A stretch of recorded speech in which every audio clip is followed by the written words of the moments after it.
It was a Monday when Martha walked into St. James Hospital with her 10-year-old daughter, Lily. I was immediately struck by the sight of Lily's severely swollen stomach. At first, I thought it might be some kind of illness or fluid buildup, but then I noticed that Martha was in tears. I asked her what had happened and why she was crying, but before we dive into what happens next, I'd love to know, where are you tuning in from today? Drop a comment below. At my question, Martha broke down further and pleaded with me, saying, "Doctor, please protect our reputation." Her expression gave me a sinking feeling, and I quickly realized the truth. Lily was pregnant.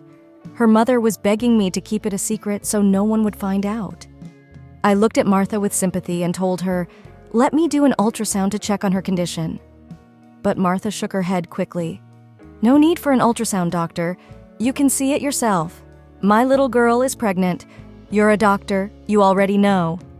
I insisted, explaining that I still needed to examine Lily to make sure her health was okay. I also asked how this had happened. "Was she forced? Did someone hurt her?" I asked. Martha glanced at her daughter before saying, "We don't know. You can ask her. She's brought shame to us all."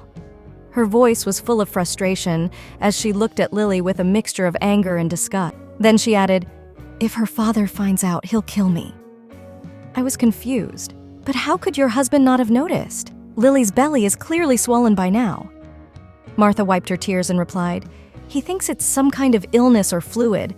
And besides, my daughter's character is flawless. She's a good girl, always has been. She's only 10. She studies hard and teaches the younger children. We raised her well. Nothing happened to her at school." Her words raised even more suspicion in my mind. It didn't make sense for a child to end up pregnant without someone taking advantage of her. Yet, Martha's refusal to face the full reality made me wonder what was really going on. I told Martha that Lily absolutely needed an ultrasound to determine how far along she was. She reluctantly agreed. But as I led Lily to the ultrasound room, Martha insisted on coming along. It seemed like she was afraid her daughter might reveal something in private. Once inside, as I began the ultrasound, Martha stood by, watching the screen nervously. As the image of her daughter's pregnancy came into view, Martha's voice trembled. "Doctor, is there any way to save my daughter's reputation, our family's honor?" I looked at her and said gently, "Right now, you need to stop thinking about honor. She's just a child, and she hasn't done anything wrong." Martha stood there silently, her hands trembling as she gripped the edge of the examination table. Lily lay still, her eyes wide and scared. The tension in the room was palpable. As I continued with the ultrasound, the image of the unborn child became clearer. I could see that Lily was well into her pregnancy. I looked at Martha, knowing this wasn't going to be an easy conversation. "Your daughter is about 6 months pregnant," I said quietly. Martha's face went pale. 6 months? But how is that possible?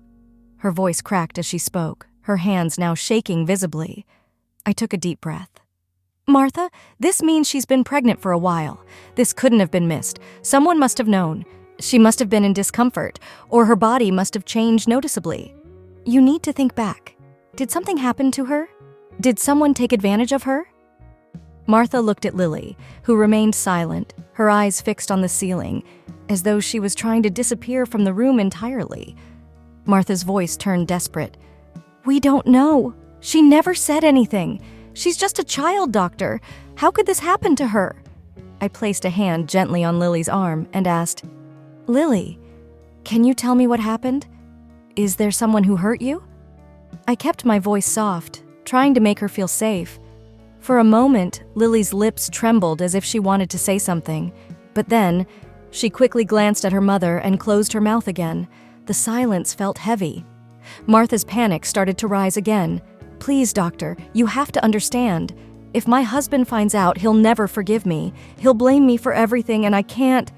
She broke down in sobs, burying her face in her hands. I turned to her, my tone firm but compassionate. "Martha, I understand you're scared, but right now we need to focus on Lily. She needs medical care and she needs emotional support. This isn't her fault, and hiding it won't help anyone." Martha wiped her tears, her face a mixture of fear and helplessness. "What do I do now?" she whispered. "We need to figure out a plan," I replied. "First, we need to ensure Lily's health and that the pregnancy progresses safely. After that, you'll need to think about what happens next, whether you'll carry this forward privately or involve the authorities. But one thing is clear, you cannot hide this much longer."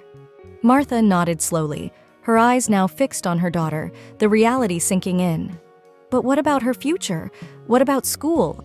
What about—" Her voice trailed off. "We'll cross those bridges when we get there," I said, trying to reassure her. "Right now, the most important thing is Lily's health, both physical and mental." Martha's shoulders slumped in defeat. "I never imagined something like this could happen to us."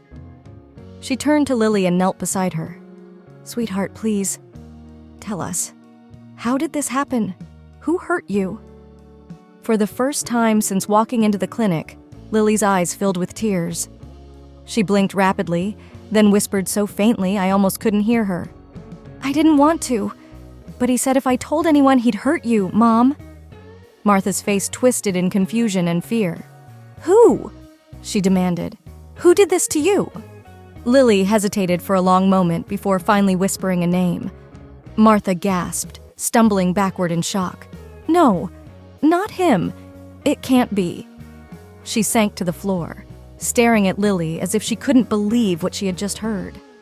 I quickly realized the situation was far more complex than I had initially thought. There was someone in their lives, someone trusted, who had taken advantage of this young girl. I looked at both of them, knowing that the road ahead was going to be difficult, but it was the only way toward healing and justice. "We'll get through this," I said firmly, "but we need to act, and Lily needs all the support she can get. You're not alone in this." Martha didn't respond at first. Her mind seemed far away, grappling with the weight of the revelation. Finally, she nodded, her voice barely a whisper. "I'll protect her. I'll do whatever it takes." We sat in silence for a few moments, the air thick with unspoken fears. But I knew that this was just the beginning. For both Lily and her mother, the path forward would be filled with difficult decisions. Yet there was hope, as long as they faced it together. If you found this video very interesting and you need a part 2 on this, comment part 2 and I'll get it ready for y'all. Leave a comment if you enjoyed this story. It doesn't cost you anything and you'll make me very happy. Thank you, and I look forward to your like.